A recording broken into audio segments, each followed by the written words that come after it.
Días, estamos en el Bhagavad Gita tal como es de Asa Bhaktivedanta Swami Prabhupada, o sea, el traductor de este Bhagavad Gita, porque el autor es Krishna mismo, ¿verdad? Entonces entramos al texto 59 donde Krishna dice: al alma encarnada se le puede alejar del disfrute de los sentidos, aunque el gusto por los sentidos, objeto de los sentidos, aún queden en ella.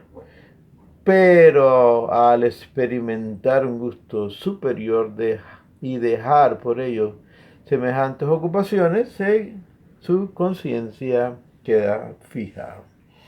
Entonces, la única manera de realmente poder controlar los sentidos es gratificar los sentidos desde el plano trascendental. Entonces, la recomendación de nuestro Guru Maharaj Bhaktivedanta Swami Prabhupada es que esto en medio se hace de la siguiente manera.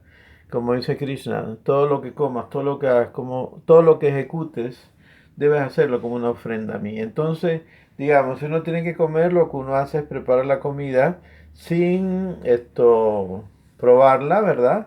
Y entonces ofrecérsela a Krishna en el altar. Krishna la come, la prueba, esto se convierte en prasada. Antes de ofrecerla se llama boga. Y cuando se ofrece se llama entonces ya prasada. Y una vez que Krishna ha disfrutado de esta comida que uno le ha ofrecido, uno la come y entonces ya eso es gratificar los sentidos espirituales.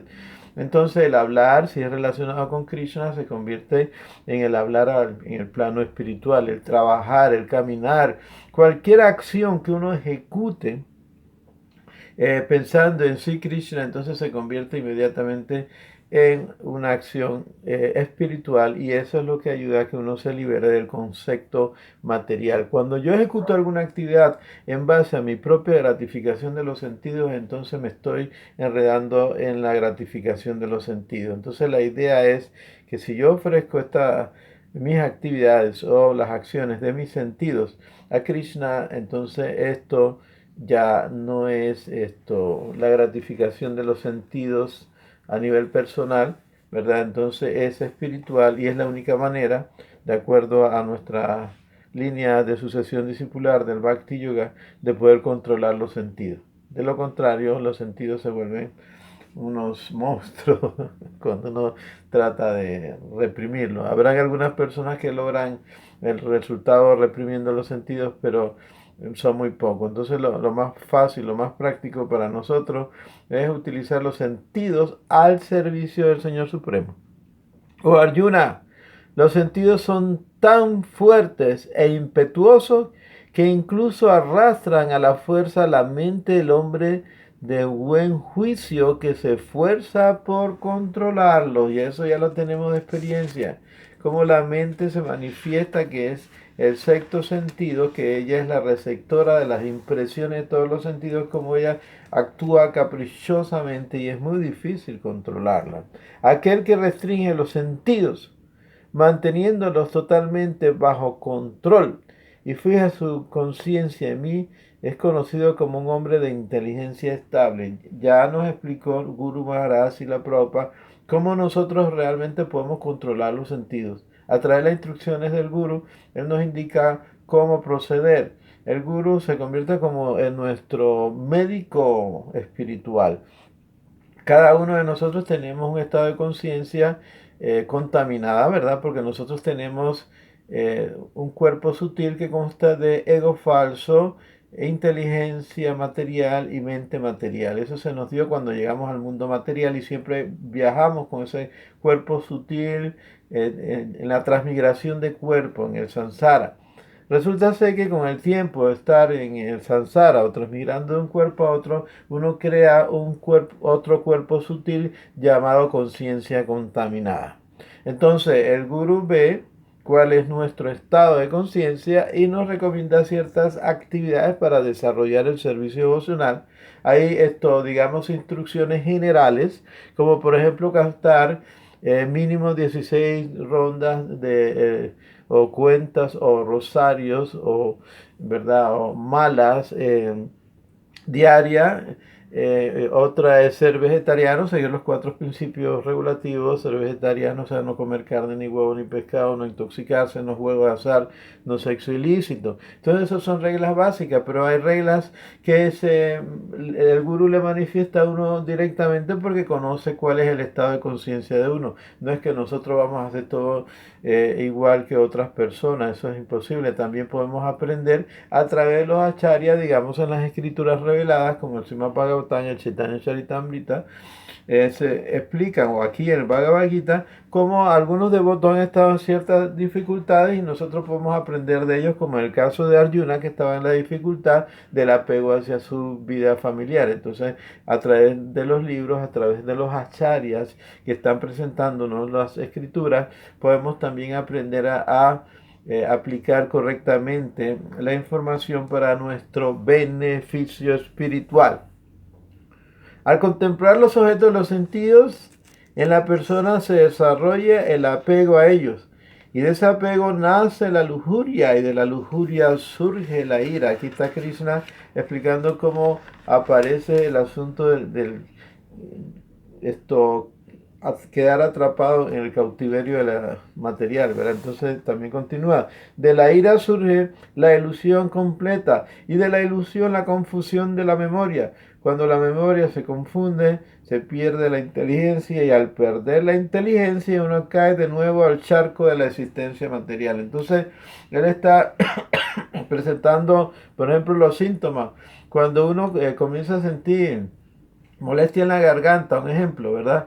Y cierta como fiebre y demás, ya uno sabe que tiene síntomas de resfriado, entonces después vienen los síntomas más graves de resfriado, pero uno puede evitar entonces que eso ocurra. Entonces aquí Krishna está presentando los síntomas del cautiverio material en el estado más peligroso, que es en el estado de ignorancia, y nos va a recomendar cómo podemos superar también eso. De hecho, ya nos dijo que controlando los sentidos a través del servicio emocional. Entonces, pero una persona que está libre de todo apego y aversión y que es capaz de controlar los sentidos por medio de los principios regulativos de la liberación, pueden conseguir toda la misericordia del Señor. Entonces, vuelvo a leer, dice, pero una persona que está libre de todo apego y aversión y que es capaz de controlar los sentidos por medio de los principios regulativos de la liberación,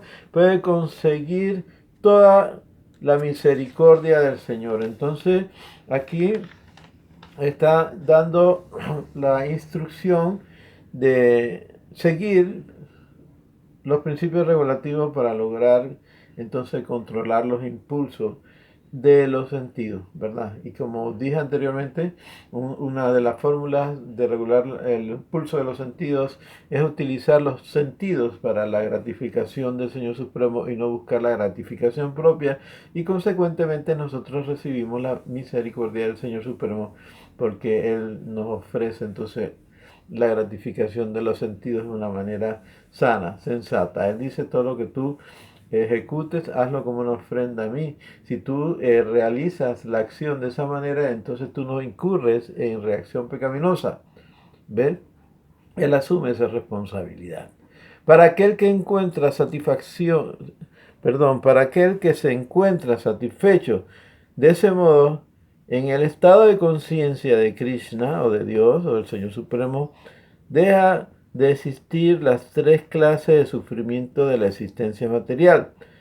Con la conciencia así de satisfecha, la inteligencia de uno pronto queda bien establecida. Entonces las 3 miserias ya sabemos que son las ocasionadas por la naturaleza material, ¿verdad? Como calor, frío y todas las calamidades que presenta la naturaleza, las creadas por los seres vivos, animales, cualquier ser vivo que nos cause alguna molestia, enfermedad o lo que sea.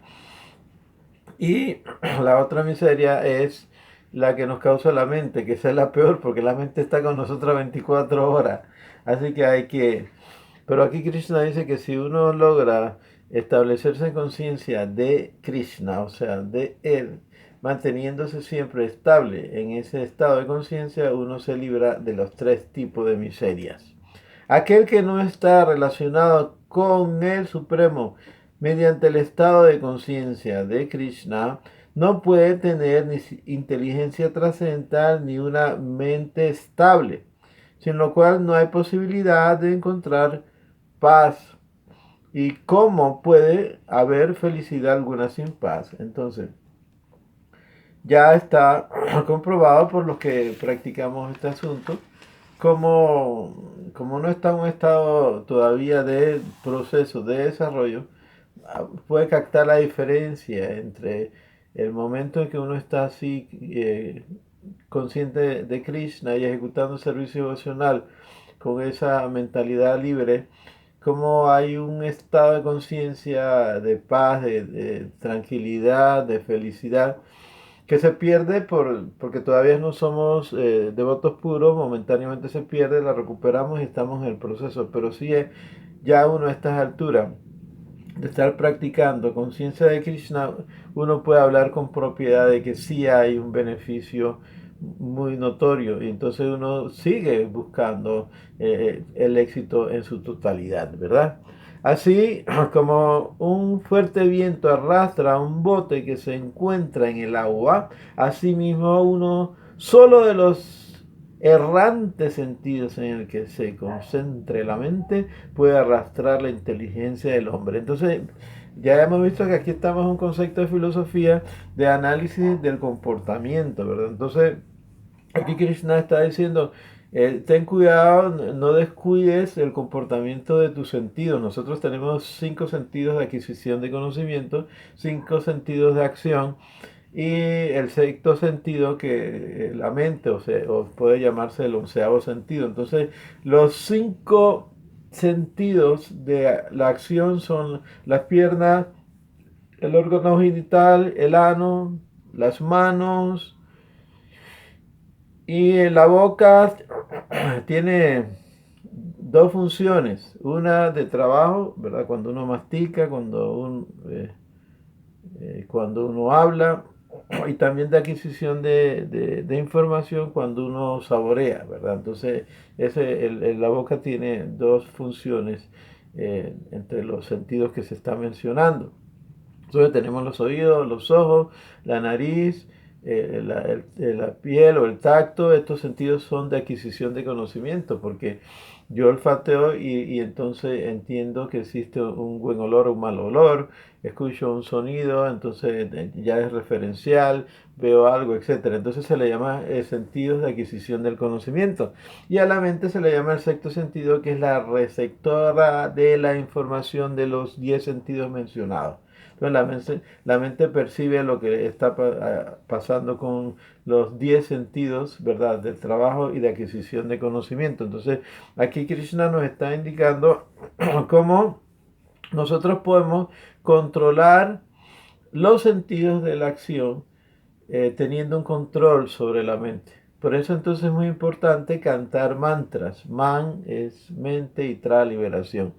Om Taxa, oh mi Señor, tú eres la fuente de todo lo existente. Yo soy parte y porción de ti. Y ahora conozco tu existencia y mi existencia y me ofrezco a tu servicio.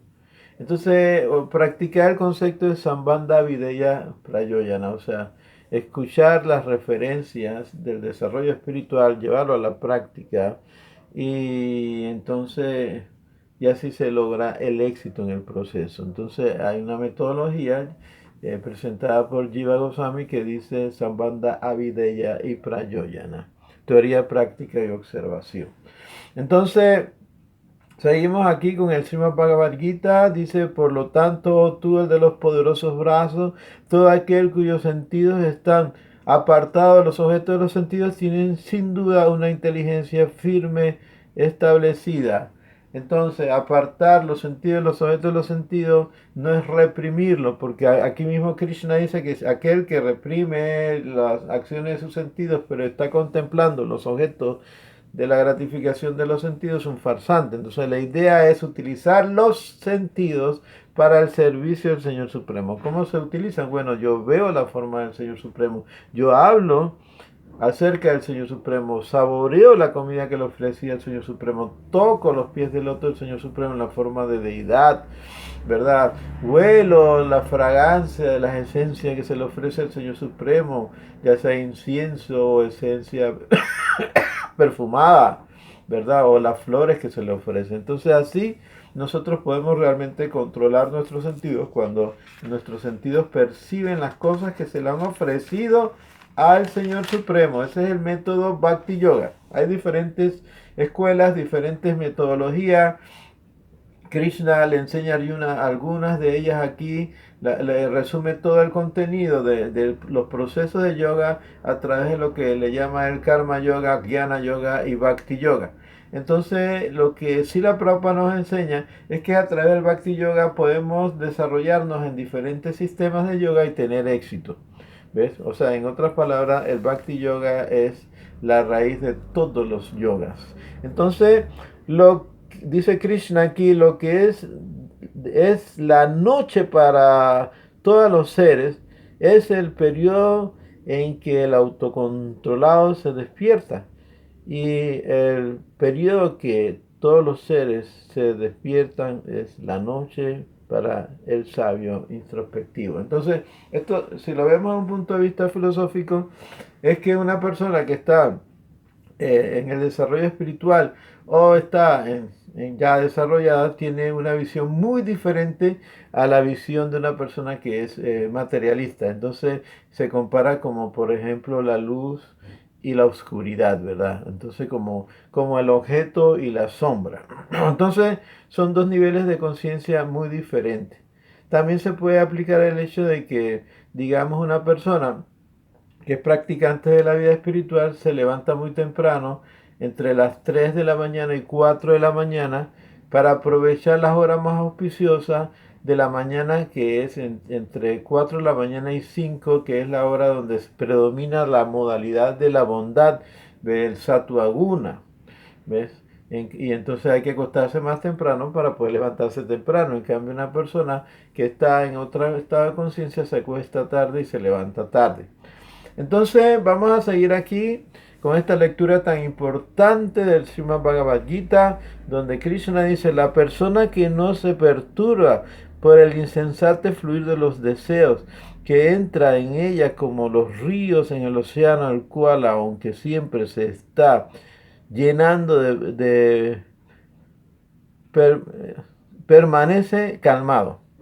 Es la única que puede encontrar, perdón, la paz y no el hombre que se esfuerza por satisfacer dichos deseos. Entonces, para lograr la paz es no perturbarse por los deseos que vienen, o sea, no correr a complacerse irrestrictamente, o sea, ser regulado, ¿verdad? Para poder encontrar realmente una paz.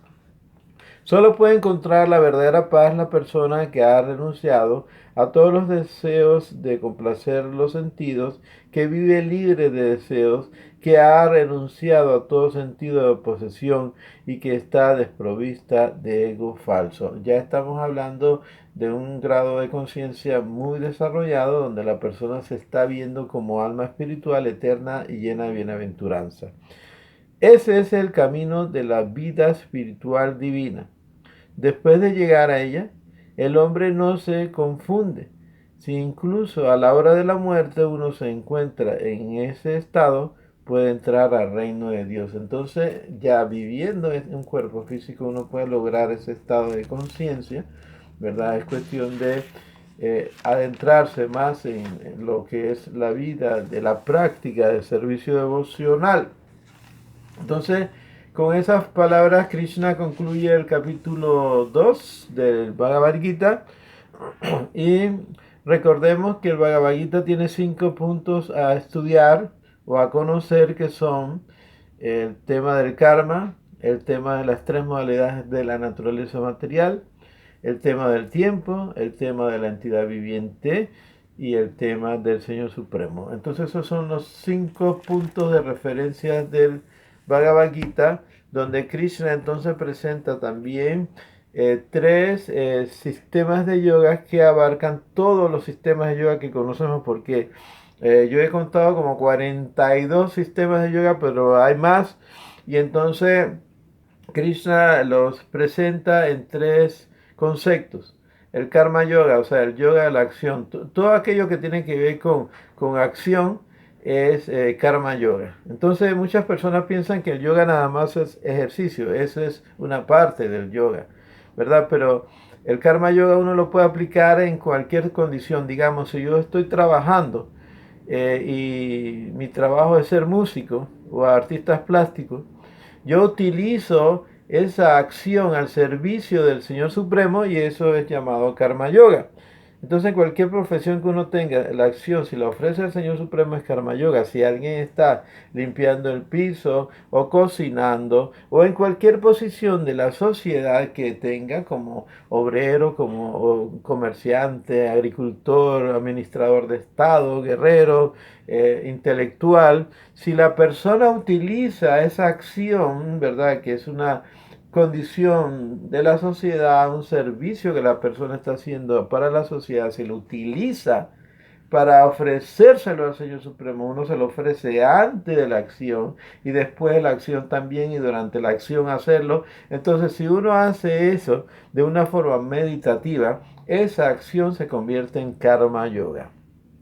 Entonces Krishna también formula cómo el Jnana Yoga puede ser utilizado a su servicio, o sea, el conocimiento. Jnana significa conocimiento, ¿verdad? Tattva significa conocimiento.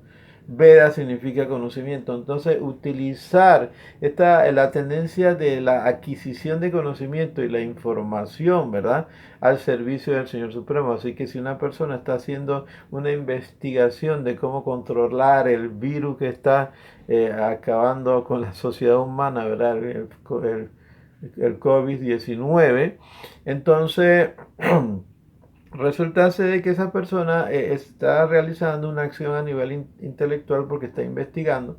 Entonces puede utilizar esa acción al servicio del Señor Supremo, o alguien que está adquiriendo algún tipo de información, o alguien que está adquiriendo información para la liberación, como el caso de la enseñanza que presenta Buda, el Tao, todas estas enseñanzas. Entonces, cuando uno entra en ese plano de la adquisición de conocimiento, ya sea directamente a través del conocimiento teológico o filosófico, o directamente hacia un conocimiento de la materia, si uno la utiliza, esa actitud, esa acción del intelecto al Señor Supremo, eso se llama Jnana Yoga y también hay un beneficio. Entonces, también Krishna, a recomendar esto, habla del Bhakti Yoga, que es la entrega total con amor y devoción. Entonces, si hay Bhakti en la acción, o sea, en el karma, entonces esto se le llama Karma Mishra Bhakti, o sea, una mezcla del Bhakti o devoción con la acción. Si hay una mezcla, si está el Bhakti también en lo que es la adquisición del conocimiento, entonces eso se le llama Jnana Mishra Bhakti. Entonces lo que Krishna nos está enseñando en el Bhagavad Gita, que cualquier cosa que nosotros desempeñemos en la sociedad, podemos utilizarla al servicio de Él porque es nuestra condición natural servirle a Él. Esa es nuestra condición natural y estamos en una posición específica por lo que le llaman guna y karma, o sea, por la influencia de las tres modalidades de la naturaleza material, que son pasión, bondad e ignorancia. La pasión crea, la bondad mantiene, la ignorancia destruye, y karma es la ley de causa y efecto, de acción y reacción. Entonces nosotros estamos condicionados en un cuerpo específico bajo estas leyes de la naturaleza, que esa no lo puede discutir nadie que no exista, ¿verdad? Eso se puede percibir, el que cree y no cree en Dios tiene que aceptar el hecho de que existen estas energías, ¿verdad? Las tres modalidades. Hay gente que está en pasión, en la bondad, ignorancia, eso se puede percibir de una manera muy sencilla. Y también hay una ley de acción y reacción, ¿verdad? Toda acción genera una reacción. Ya eso hasta está comprobado por los científicos ateos y es aceptado. Bueno, entonces Krishna está diciendo que estas actividades, estas condiciones que ya se han convertido para nosotros en algo natural, porque estamos condicionados a un cuerpo físico, temporal, la utilicemos al servicio de Él y entonces eso es lo que Él le llama espiritualizar las cosas. Srila Prabhupada nos da un ejemplo muy interesante. Él dice, el fuego tiene ciertas características, ¿verdad? El hierro tiene otras características que no se asemejan a las características del fuego. Son dos elementos, ¿verdad? De lo que es la materia, pero el hierro es sólido, el fuego es más flexible. Pero si la propa dice, si yo agarro una barra de hierro y la pongo en contacto con el fuego, entonces este hierro que tiene unas características diferentes a las del fuego adquiere las características del fuego. Igual pasa si nosotros agarramos los elementos de la existencia material que son considerados como sombra y integramos estos elementos oscuros a lo que es el elemento luz, que es lo espiritual, entonces llega el momento que la sombra desaparece. Entonces, estos son factores filosóficos muy interesantes que nosotros podemos llevarlo a la práctica. Ya entendemos que la palabra filosofía significa en busca del saber y cuando uno sabe qué es lo que hace, aplica este conocimiento para vivir mejor. Y aquí Krishna está diciendo, si tú quieres paz, que eso es lo que todos buscamos, ¿verdad? Paz, libertad, felicidad. Entonces él dice, no puede haber felicidad sin paz. ¿Y cómo puedes lograr la paz? No agarrando y satisfaciendo tus sentidos de manera grotesca. Ya hemos visto que personas que tienen muchos recursos materiales buscan cómo gratificar sus sentidos con 100 automóviles carísimos, 10, 20 carros, pero ¿cuántos carros pueden manejar? En realidad uno solamente. Entonces tienen casas por diferentes lugares. Entonces los empleados ellos son los que disfrutan las casas porque ellos siempre están viajando, ¿verdad? O hacen una fiesta y comen así de manera desmedida y lo que hacen es que en vez que el alimento le beneficie, se enferman. Entonces, el hecho de tener muchos recursos materiales no te garantizan una felicidad total. Por ahí dice alguien, bueno, el dinero no resuelve todo, pero ayuda. Bueno, perfecto, eso está bien. Pero entonces siempre tenemos que mantener un carácter de regulación para poder lograr entonces un estado de paz, ¿verdad? Y de felicidad. Los excesos siempre son malos porque también si una persona no tiene recursos y no tiene que comer y está en una situación muy difícil, lógicamente que no va a tener paz, ¿verdad? Entonces, y sin paz no se puede averiguar los temas espirituales. Entonces, lo que Krishna está indicándonos aquí con mucha claridad es buscar la ecuanimidad, o sea, el balance entre lo bueno y lo malo, entre lo bonito y lo feo, entre lo disfrutable y no disfrutable, entre el temor y el amor del mundo material, y ese balance únicamente se puede encontrar a través de una metodología práctica y científica como por ejemplo la que nos recomendó Chaitanya Mahaprabhu. Chaitanya Mahaprabhu nos recomendó cantar el santo nombre del Señor. Y si la Prabhupada decía, bueno, este movimiento es de comer, bailar y cantar. Comer prasada, bailar ante la deidad y cantar el santo nombre. Entonces, toda esta información nos lleva a la acción de cantar el santo nombre Hare Krishna, Krishna Krishna, Hare Hare, Hare Rama, Rama Rama, Hare Hare. Y lo interesante es que el canto del santo nombre es el medio y la meta. O sea, cantamos Hare Krishna para ir a estar con Krishna en su mundo eterno, ¿verdad? Con nuestro cuerpo real y eterno, no un cuerpo manifestado por el ego falso, porque el primer elemento que se manifiesta en este mundo material, ¿verdad? Cuando se activa lo que es esto, el tataxta, desde el plano espiritual, o sea, donde estamos nosotros las entidades vivientes, se activa en conexión con la naturaleza material, o sea, cuando llegamos a este mundo material, ¿verdad? Entonces entramos al prakriti, a la naturaleza material, ¿verdad? Entonces esta naturaleza material se convierte en lo que es el Mahatattva. En ese momento, el primer elemento que se manifiesta es el ahankara, o sea, el ego falso, la identificación con la naturaleza material. Y de ahí se manifiestan los otros elementos, ¿verdad? Que en los Vedas se hablan de 16 elementos, 24 elementos, 25 elementos, 26 elementos, clasificando estos elementos de la naturaleza material, pero el primer elemento material que aparece es la identificación con la materia. De ahí se manifiesta a través de la función de las tres modalidades de la naturaleza material: la inteligencia, la mente, los sentidos, los objetos de los sentidos, etcétera. Entonces ahí clasifican esto como 24 elementos. Pero para que esta naturaleza material se active, aparece el número 25, el elemento número 25, que es la yiva. O sea, nosotros, las entidades vivientes. Y la yiva viene acompañada por el elemento número 26, que es Paramano, es el Señor Supremo de nuestro corazón. Pero imagínense esa situación, que el ego falso es tan sutil y tan difícil de superar, que es el primer elemento material que se nos da. Entonces está el ego falso, la inteligencia, la mente, los sentidos, y entonces son 5 elementos, ¿verdad? Entonces el más sutil es el ego falso, luego viene la inteligencia, luego la mente, luego los 5 sentidos. Eso suman 8 elementos. Entonces los 5 sentidos son conocidos como éter, aire, fuego, agua y tierra. Entonces el elemento más tosco, ¿verdad? O también se dice burdo, o el elemento más denso es la tierra.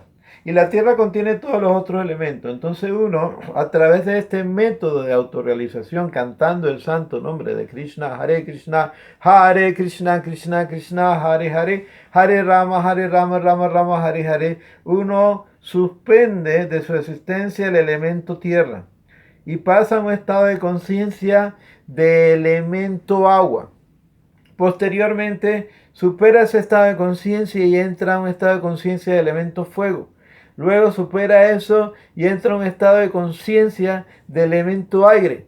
Luego se va a una parte más sutil, porque cada uno de estos elementos es más denso 10 veces en comparación al otro, si lo medimos de esta manera, desde el éter, perdón, desde el ego falso hacia abajo. Entonces, digamos, el estado de conciencia fuego, lógicamente que la persona tiene una visión más amplia de las cosas y puede entonces percibir cosas que una persona de un estado de conciencia tierra no puede percibir. Pero entonces hay el elemento aire. Entonces una persona en ese estado de conciencia todavía tiene un concepto mucho más amplio de su existencia y entra al estado de conciencia del elemento éter. Resulta ser que nosotros estamos aquí en la Tierra y estamos condicionados por estos elementos desde el aire hasta la Tierra. Cuando entramos en el estado de conciencia del elemento éter, entonces podemos percibir cosas de la existencia del universo, porque el éter está en todas partes del universo. Cuando entramos en el estado de conciencia, entonces mente, que es más sutil, ¿verdad? Entonces podemos contemplar muchos más factores de la existencia del universo. Cuando entramos en el estado de conciencia, inteligencia, entonces lógicamente que podemos captar factores de este universo y de otros universos y vemos la naturaleza material desde otro ángulo, o sea, de un ángulo más sutil. Pero está el ego falso todavía, y eso le pasa a algunos yogis que entonces se quedan enfrascados con el asunto del ego falso. Y aquel que supera el estado de conciencia de ego falso, del ahankara, entonces aquel individuo que trasciende la naturaleza material y entra entonces en la modalidad de la bondad pura. Porque la naturaleza material, con los 8 elementos que mencioné, están influenciadas por las 3 modalidades. Digamos, el grupo de los 5 elementos densos, que son ego falso, perdón, disculpen, que son éter, aire, fuego, agua y tierra, están condicionados a lo que es la modalidad de la ignorancia. Entonces, los elementos eh, mente, inteligencia y ego falso están condicionados al elemento de la pasión. Pero la bondad, lógicamente, que también existe, ¿verdad? Pero estamos hablando del predominio de estas modalidades. Entonces la bondad se manifiesta, la pasión se manifiesta y la ignorancia se manifiesta. La pasión es creativa, la bondad mantiene y la ignorancia destruye. Pero están las tres modalidades, ¿verdad? Funcionando. Pero cuando uno supera el ego falso, el ahankara, el yo soy, y llega al estado de aham brahmasmi, o sea, soy un ser trascendental y espiritual, uno entra al estado de la bondad pura, donde solo predomina la bondad. Entonces ya uno no está influenciado ni por la pasión ni por la ignorancia, entonces ya uno no está influenciado por ninguno de los elementos mencionados, y aunque uno esté en el cuerpo físico, no es afectado por las leyes de la naturaleza material. Y eso nos está presentando Krishna en el Bhagavad Gita y nos está diciendo que todos nosotros podemos llegar a ese estado de conciencia si practicamos el proceso como Él lo está indicando. Entonces hay una metodología científica y es un asunto simplemente de practicarlo. Entonces, empecemos cantando Hare Krishna, Krishna Krishna, Hare Hare, Hare Rama, Rama Rama, Hare Hare, y siguiendo los cuatro principios regulativos que son no comer carne, ni huevo, ni pescado, no intoxicarse con ningún tipo de sustancia tóxica, no juego de azar, no sexo ilícito. Esos son los cuatro principios regulativos, y cantemos Hare Krishna y vamos a ver resultados. Go Premanande Hari Hari Bol.